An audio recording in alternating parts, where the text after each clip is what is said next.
सियासत धीरे धीरे आसमान पकड़ ले, माननीय नफा नुकसान समझ के पार्टी छोड़ने लगे या दल बदलने लगे तो मान लीजिए मौसम चुनावी आ गया है। जी हाँ, साल 2023 शुरू होने से पहले नेताओं का पार्टी से मोहभंग शुरू होने का सिलसिला शुरू हो गया है।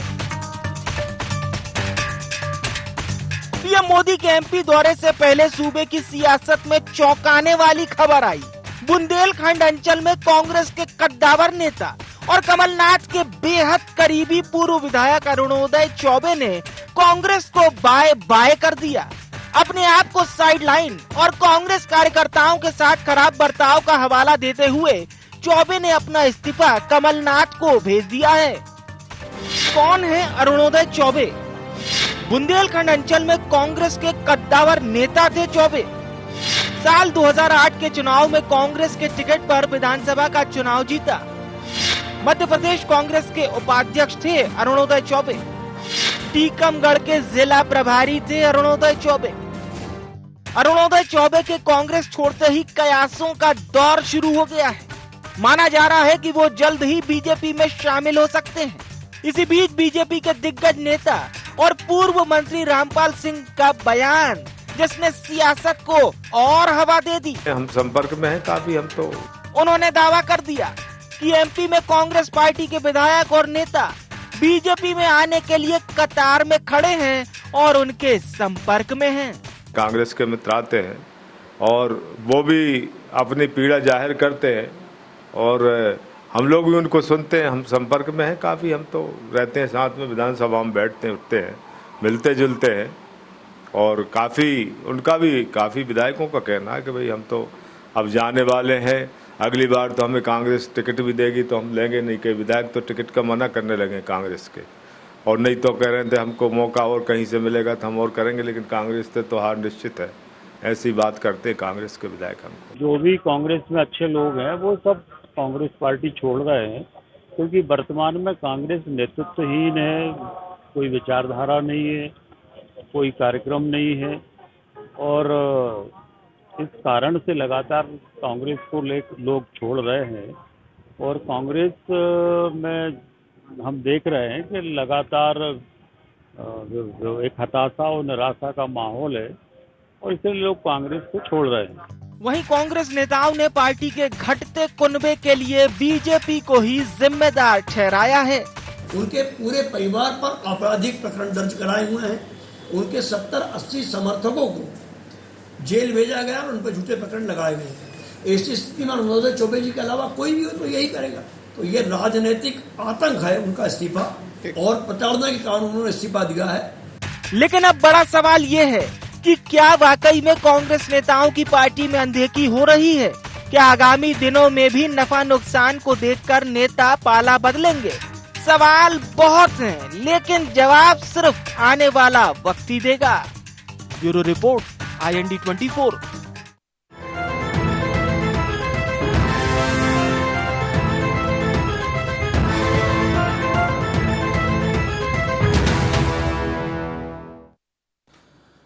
नमस्कार, IND एजेंडा रण से पहले भगदड़ में आप सभी का बहुत स्वागत है। आपके साथ मैं हूं विवेक पांडे। और आज मध्य प्रदेश की सियासत में एक बड़ा दिन रहा। हालांकि कांग्रेस की ओर से कितना बड़ा दिन रहा ये तो कांग्रेस ही बताएगी, लेकिन भारतीय जनता पार्टी के कुछ नेताओं ने बड़ा दावा किया है। इसमें पूर्व मंत्री रामपाल सिंह का नाम सबसे आगे है।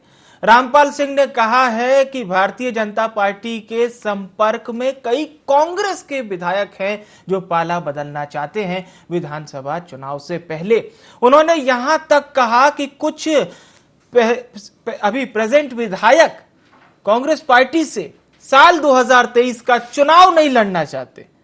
रामपाल सिंह ने कहा कि तमाम विधायक उनसे मिलने भी आते हैं, चर्चा भी करते हैं और इस बात की महत्वाकांक्षा भी रखते हैं कि उन्हें भारतीय जनता पार्टी से टिकट मिलेगा।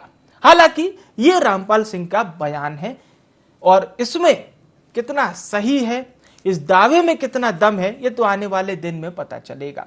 लेकिन कांग्रेस के लिए एक बड़ी खबर यह रही कि कांग्रेस के एक पुराने साथी ने आज उनका साथ छोड़ दिया और आरोप ये लगाया है कि वो कार्यकर्ताओं की उपेक्षा से नाराज थे, इसीलिए उन्होंने कांग्रेस को टाटा बाय बाय किया है। और जिनके समर्थक वो माने जाते थे, यानी पीसीसी चीफ कमलनाथ के, उनको ही बकायदा इस्तीफा भी सौंपा और इस्तीफे में तमाम अपनी बातें भी उन्होंने लिखी हैं। हालांकि ये कहना अतिशयोक्ति होगी कि साल 2023 से पहले क्या कांग्रेस में भगदड़ है, क्योंकि दोनों ओर इसी तरह के समीकरण दिखाई दे रहे हैं। भारतीय जनता पार्टी में भी कई नेता हैं जो उपेक्षा का आरोप लगाते हैं और उनके भी इस तरह के बयान सामने आते हैं। तमाम विषयों पर हम चर्चा करेंगे, उससे पहले नजर डालते हैं IND एजेंडा के प्रमुख बिंदुओं की ओर। कांग्रेस नेताओं का क्यों हो रहा पार्टी से मोहभंग, ये सबसे अहम सवाल। क्या कांग्रेस में पार्टी नेताओं की अनदेखी हो रही है? बीजेपी के दावों में आखिर कितना दम है? और अंत में नाराज नेताओं के लिए क्या होगा कांग्रेस का प्लान? ये वो तमाम विषय होंगे जिस पर हम चर्चा शुरू करेंगे। खास मेहमान हमारे साथ चर्चा में शामिल हो चुके हैं। राकेश शर्मा जी हमारे साथ जुड़ चुके हैं, नेता हैं मध्य प्रदेश भारतीय जनता पार्टी के। अब्बास हफीज साहब हमारे साथ जुड़ चुके हैं, उपाध्यक्ष हैं मीडिया विभाग मध्य प्रदेश कांग्रेस के। मध्य प्रदेश के वरिष्ठ पत्रकार रविंद्र जैन साहब भी हमारे साथ जुड़ चुके हैं। अब्बास हफीज जी, कुछ लोग ये कह रहे हैं कि 23 से पहले कांग्रेस में फूट पड़ती जा रही है, और रामपाल सिंह जो दावा कर रहे हैं सर, उसके हिसाब से तो उनके संपर्क में 10 से 20 विधायक हैं जो भारतीय जनता पार्टी में आना चाहते हैं। देखिए विवेक जी, सबसे पहली बात यह है कि मंत्रिमंडल के विस्तार की अटकलें लगाई जा रही हैं जी। रामपाल सिंह जी को मंत्री तो बनाया नहीं गया था, क्योंकि जो आयातित थे वो उनका हिस्सा ले गए थे। और ऐसे में अब जब मंत्रिमंडल विस्तार दोबारा होना है, सुनने में आ रहा है, तो हर कोई मंत्रिमंडल में जगह पाने के लिए दावे कर रहा है। रामपाल सिंह जी का दावा भी वहीं के आसपास है। अब कौन मंत्री बनेगा, 3-4 मंत्रियों में से कौन नहीं बनेगा, ये आने वाले समय पता चलेगा। किसके संपर्क में कौन है कौन नहीं है, लेकिन माननीय कमलनाथ जी के संपर्क में जनता है। वो जनता जो 2018 के अंदर आशीर्वाद दे चुकी है, 2023 में दोबारा देगी। आज ये विषय इसलिए है कि अरुणोदय जी ने जो इस्तीफा दिया, अरुणोदय चौबे जी को प्रताड़ित जिस तरह से किया जा रहा था, मैं यहाँ पर अकेले नहीं, आप सब जानते हैं। माननीय रविंद्र जैन जी वरिष्ठ पत्रकार हैं मध्य प्रदेश के, अच्छे से जानते हैं कितने मुकदमे लादे गए उनके ऊपर, कितना उनको प्रताड़ित किया गया। आज भी जहां तक मेरी जानकारी है फरारी हैं वो कई मुकदमों के अंदर, जिन पे गिरफ्तारी कभी भी हो सकती है। आज की तारीख में सबसे बड़ा विषय यह है कि पहले भाजपा प्रताड़ित करे, उसके बाद भारतीय जनता पार्टी कहे कि आओ साथ में आ जाओ, वॉशिंग मशीन में आके धुल जाओ जल्दी से, फिर वॉशिंग मशीन में धो दिया जाए, बढ़िया सफेद चकाचक कर दिया जाए, और फिर उनको पार्टी के अंदर स्थापित करने के प्रयास दिखा दिए जाए कि प्रयास कर रहे हैं। तो ये सारी की सारी चीजें, मैं तो कहूंगा राहुल गांधी जी की यात्रा जब से शुरू हुई है तब से विवेक जी बड़ी थरथर भाजपा कापी है। और ऐसे में गोवा हो या मध्य प्रदेश की राजधानी में जो सागर के मामले के अंदर सामने आया, ये सारी चीजें कहीं ना कहीं से बताने की एक संकेत देने की कोशिश की जा रही है कि नहीं नहीं कांग्रेस बड़ी कमजोर है, ये हजारों लाखों का जो कारवां चल रहा है इसको मत देखो, यहाँ देखो ये जो एक पूर्व विधायक है इन्होंने साथ छोड़ दिया। भले ही हमारे गडकरी जी नाराज हो जाएं, भले ही गडकरी जी ये कहते रहे कि आज की सरकारों के अंदर कोई वो नहीं है, नैतिकता नहीं है, आज की सरकारें समय फैसला नहीं लेती हैं, राजनीति तो महात्मा गांधी जी के जमाने में होती थी, मेरा मन तो चाहता है राजनीति छोड़ दूं। ये अजय वैष्णोई जी के बयान एक के बाद एक आए मध्य प्रदेश के परिप्रेक्ष्य में, या कुसुम मेहदेले जी की जो नाराजगी है वो सामने आए, या उमा भारती जी की नाराजगी सामने आई। ये सब चीजें अलग हैं। आप तो ये देखो ये हो रहा है, ये तोड़फोड़ हम कर रहे हैं, और लोकतंत्र में तोड़फोड़ प्रताड़ित करके करने को एक बहुत बड़ी उपलब्धि बताई जा रही है। भारतीय जनता पार्टी के लोगों को सोचना चाहिए, हमारे राकेश शर्मा जी जैसे जो पुराने मूल भाजपाई हैं, इनका क्या होगा अगर ऐसे आयातित आएंगे, तो इनका क्या होगा, इनका भविष्य अंधकार में है। इसीलिए आज पूरे मध्य प्रदेश में भाजपा का कार्यकर्ता भारी स्ट्रेस में, भारी टेंशन में घूम रहा है। और चूंकि गोवा का आपने जिक्र किया, तो गोवा में कामत साहब ने ये कहा था कि मैंने भगवान से पूछा था, भगवान ने कहा था शामिल हो जाओ। कामत साहब इससे पहले ही पूछ चुके हैं भगवान से, पहले बीजेपी में थे, फिर कांग्रेस में आए, उन्होंने बोला फिर से भगवान से पूछा था मैंने, दोबारा भगवान से पूछा था। जो बात अब्बास हफीज जी ने कही, राकेश शर्मा जी, आप लोग जिसे ऑपरेशन लोटस कहते हैं, कांग्रेस पार्टी उसे ऑपरेशन कीचड़ कहती है। हालांकि ये प्रासंगिक बात है कि कमल भी कीचड़ में ही खिलता है, लेकिन क्या ऑपरेशन लोटस ये सर्वविदित तो हो चुका है, अब सबको पता है। असम में, झारखंड में अगर कोई ऑपरेशन लोटस बोलता है रात में भी तो लोगों को पता चल जाता है क्या और किस और इशारा किया जा रहा है। लेकिन सीधी बात यह है, रामपाल सिंह जी आपकी पार्टी पूर्व मंत्री भी रह चुके हैं, कद्दावर नेता हैं, और ये बयान उनका सामने आ रहा है, जाहिर सी बात है कि इसमें कुछ तो आधार होगा। जय के विवेक जी, मेरे विद्वान साथी अब्बास हफीज साहब की मजबूरी को मैं समझता हूँ कि वो आज पार्टी का प्रतिनिधित्व कर रहे हैं, पार्टी की बात उस हिसाब से रखेंगे। पर विवेक जी, सबसे बड़ा विषय है कि रामपाल सिंह जी ने कहा कि 10 से 15 विधायक हमारे संपर्क में। विवेक जी, मैं तो आपको 19 का आंकड़ा दे रहा हूँ। आप देखिए कि राष्ट्रपति का चुनाव होता है, भारतीय जनता पार्टी की जो उम्मीदवार रहती है 19 कांग्रेस के विधायक उनको वोट देते हैं। कितने विधायक? अधिक फिगर है ये भारतीय जनता पार्टी ने तोड़ फोड़, किसी को दबाना, किसी को उठाना, किसी को बिठाना, किसी को रिपोर्ट, कुछ नहीं करी। 19 कांग्रेस के विधायकों ने ऑन रिकॉर्ड, ये तो रिकॉर्ड है सबके पास, दिया ना हमारे उम्मीदवार को 19 कांग्रेस के विधायकों ने। तो मैं, आप तो रामपाल जी की 10 और 15 की बात करें, मैं तो 19 का रिकॉर्ड बता रहा हूं आपको। कई विधायक कहा है जी, 19 सीधे सीधे नहीं, कई विधायक। और दूसरी बात, अब्बास हफीज साहब, आपने कहा कि अरुणोदय चौबे इसलिए चले गए कि साहब उनके ऊपर बहुत केस है। गुलाम नबी आजाद साहब के ऊपर एक आध केस है क्या? आनंद शर्मा जी के ऊपर एक आध केस है क्या? जी। कपिल सिब्बल के ऊपर एक आध केस है क्या? क्यों पार्टी छोड़ी? और जो G23 में शामिल हैं, हिंदुस्तान में पहली बार मैंने देखा, आज तक मैं बचपन से जब से पढ़ रहा हूं ये सुना था कि G2, G6, G5 देशों के गुट होते हैं। कांग्रेस पार्टी में गांधी परिवार से मुक्ति के लिए G23 बना, उनकी कितनों के खिलाफ केस दर्ज। मेरा यह कहना है कि जब टाइटैनिक डूब रहा है और टाइटैनिक का कैप्टन 24 घंटे विदेश यात्रा पे घूमता है जहाज को छोड़ के, उसको बचाने का प्रयास नहीं करता, तो आज अगर जो ईमानदार कांग्रेसी हैं जिनने खून पसीना बहा के इसको खड़ा किया, आप अरुण चौबे जी को बड़े आसानी से अब्बास हफीज साहब ने कहा साहब उनको प्रताड़ित किया था। अरे प्रताड़ित कौन कर रहा है?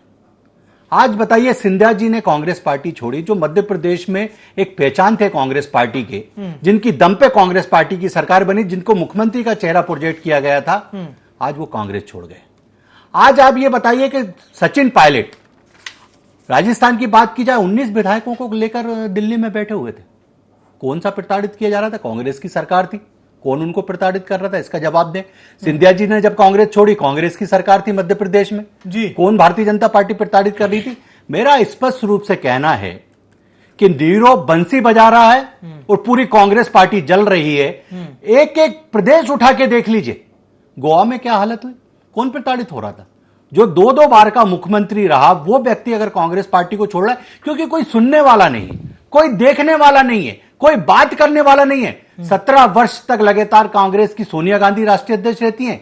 सोनिया गांधी बीमार होती हैं तो राहुल गांधी बन जाते हैं, राहुल गांधी फेल होते हैं तो फिर सोनिया गांधी बन जाती हैं, और पूरी कांग्रेस साष्टांग लेटी हुई है, राहुल भैया फिर बन जाइए। मैं भी कहता हूं कि राहुल को बनाना चाहिए, उनसे काबिल इस देश में कोई नहीं है, इसलिए तुरंत उनको राष्ट्रीय अध्यक्ष बनाना चाहिए। और जिस दिन राहुल गांधी राष्ट्रीय अध्यक्ष बनेंगे मैं मिठाई बांटूंगा। ठीक है, बिल्कुल। रविंद्र जैन साहब, अरुणोदय चौबे जी का इस्तीफा हुआ और एक ये भी लोग कह रहे हैं कि भगदड़ सी मची हुई है। भारतीय जनता पार्टी हालांकि इस बात को कह रही है कि अब कांग्रेस पार्टी से उनके नेता इसलिए दरकिनार हो रहे हैं क्योंकि कमलनाथ और दिग्विजय सिंह जी की लीडरशिप में वो अपने आप को सुरक्षित नहीं मानते। रविंद्र जैन जी, देखिए, भारतीय जनता पार्टी एक राजनीतिक दल है और उसको इस तरह की बातें कहना भी चाहिए जो वो कह रही है। हम बात कर रहे हैं अभी अरुणोदय चौबे की जी। मैं अरुणोदय चौबे जी के बारे में काफी पहले से मुझे पता था, ये बहुत लेट हो गया जो आज होना था इस्तीफा।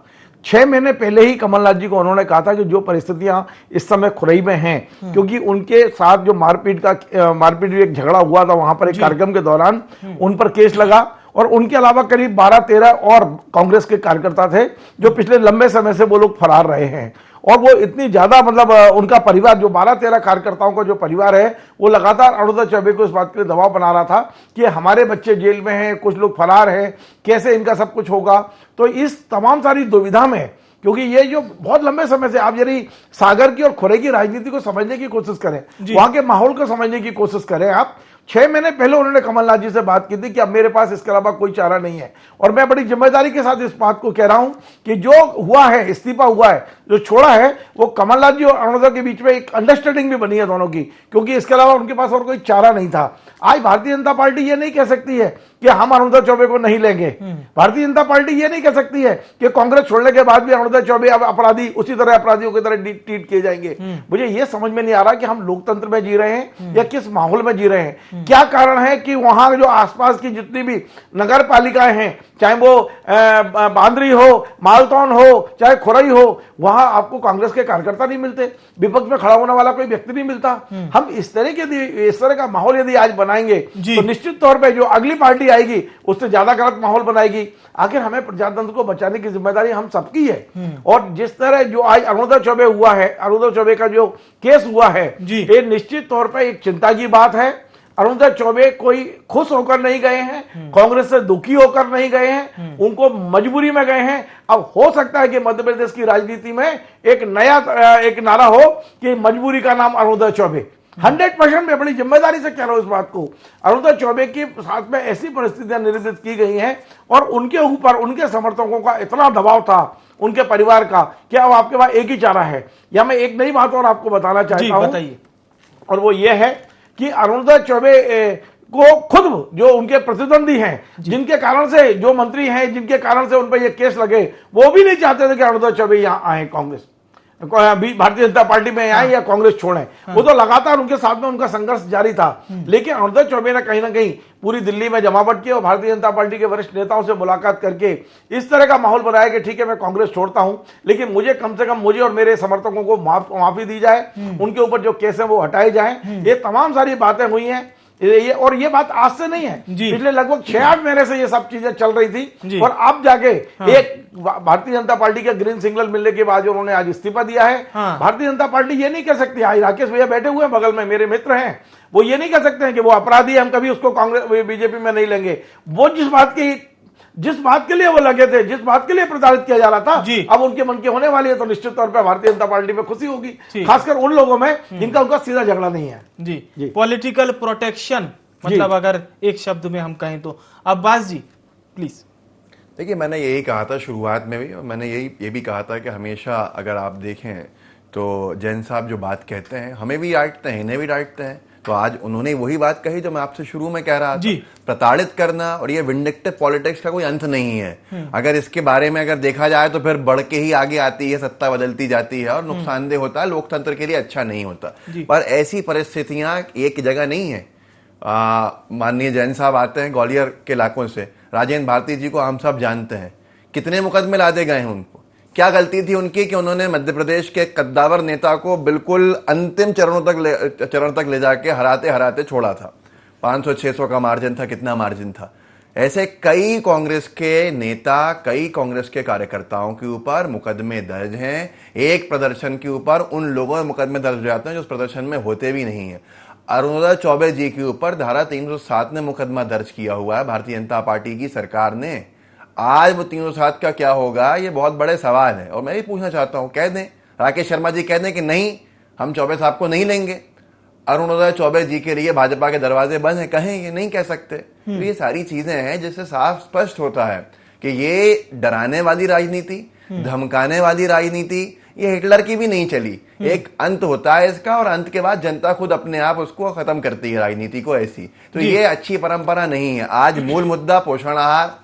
आप पोषण आहार पे हम और आप इनसे सवाल नहीं पूछे, जहां सदन नहीं चलने दिया, जहां विधानसभा नहीं चल सकी। पोषण आहार, बच्चों का पोषण आहार जिन्होंने घोटाले के भेंट चढ़ा दिया, खा लिया कह लीजिए। इतना बड़ा घोटाला कि मध्य प्रदेश में जहां पर माननीय प्रधानमंत्री महोदय आ रहे हैं चीतों को छोड़ने के लिए, वो सबसे ज्यादा कुपोषण से पीड़ित शहर है, जिला है। और उस जिले के अंदर अगर सोचा जाए, क्या सवाल कर सकता है कोई प्रधानमंत्री महोदय से कि आपकी पार्टी की सरकार ने यहाँ पर पोषण आहार घोटाला कर दिया एक ऐसे प्रदेश में जिसके अंदर सबसे ज्यादा कुपोषित बच्चे पाए जाते हो?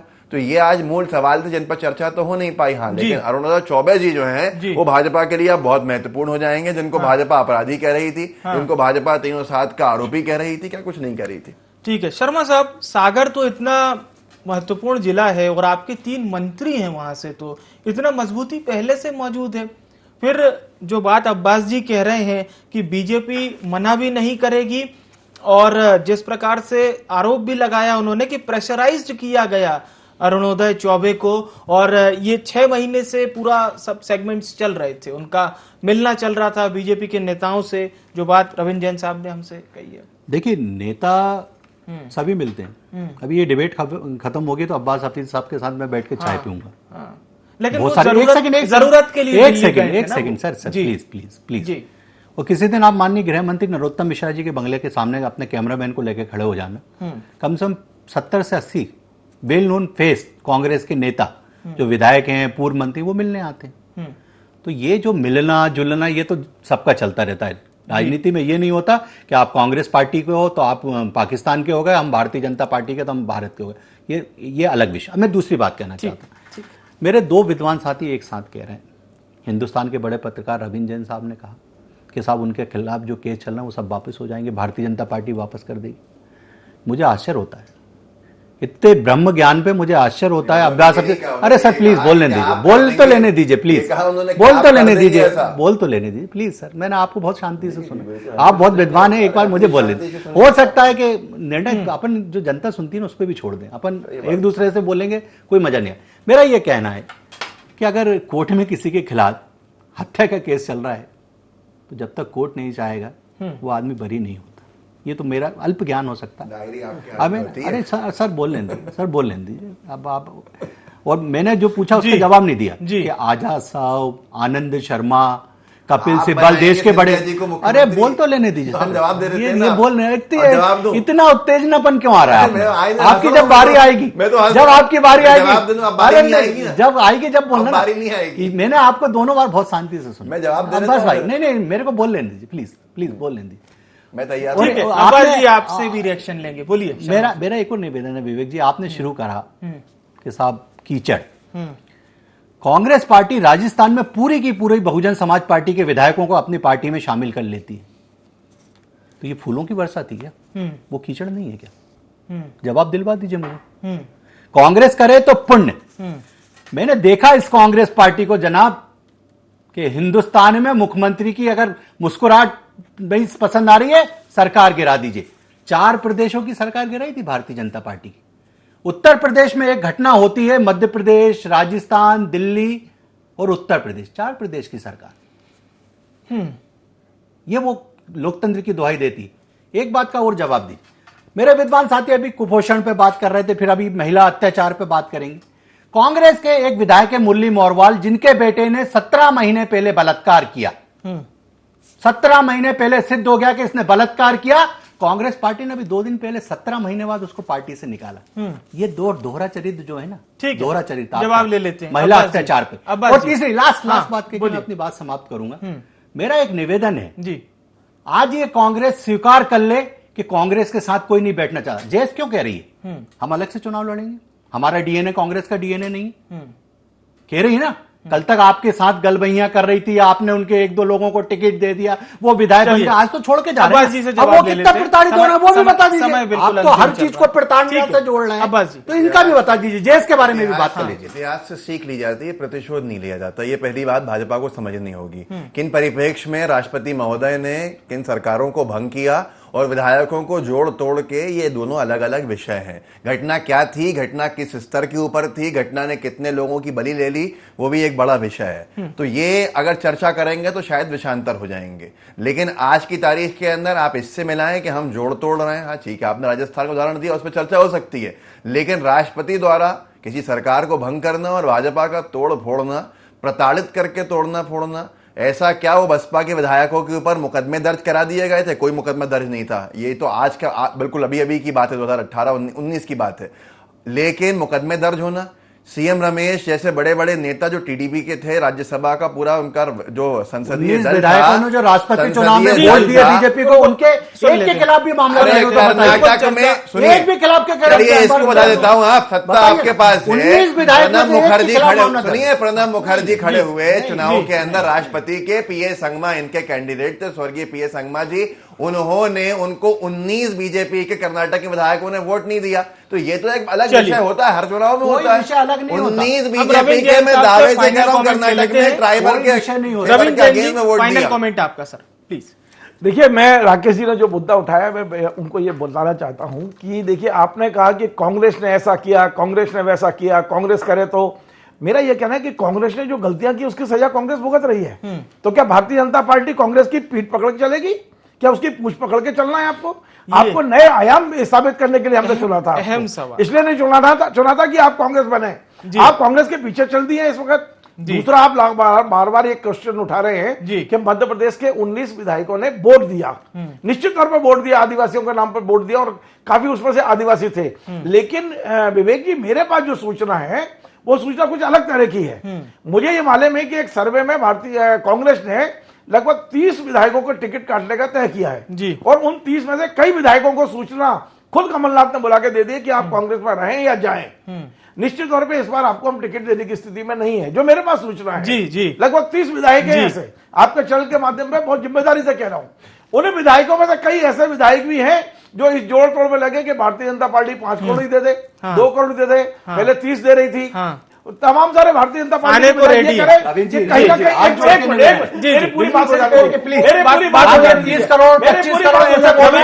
आपके सामने डील होती है। रविंद्र जी नहीं, आप बहुत बड़े पत्रकार हैं, मेरी आरोप बिना कोई सबूत हो तो पेश कीजिए प्लीज। देखिए कोई ज्वाइन कर रहा है नहीं कर रहा है। चलिए, समय 25 दे रहे हैं, समय समाप्त हो चुका है। बहुत बहुत शुक्रिया आप सभी मेहमानों का हमारे साथ चर्चा में शामिल होने के लिए। तो किसके दावे में कितना दम है ये आने वाले समय में पता चलेगा। सियासी बयानबाजियां चलती रहती हैं, लेकिन बात पुख्ता तब होती है जब कोई नेता अपनी पार्टी छोड़कर दूसरे पार्टी में शामिल हो जाते हैं। वजह चाहे कोई भी हो, लेकिन मिशन 23 से पहले दोनों पार्टियों में इस तरह की अलग अलग सुगबुगाहटें लगातार जारी है।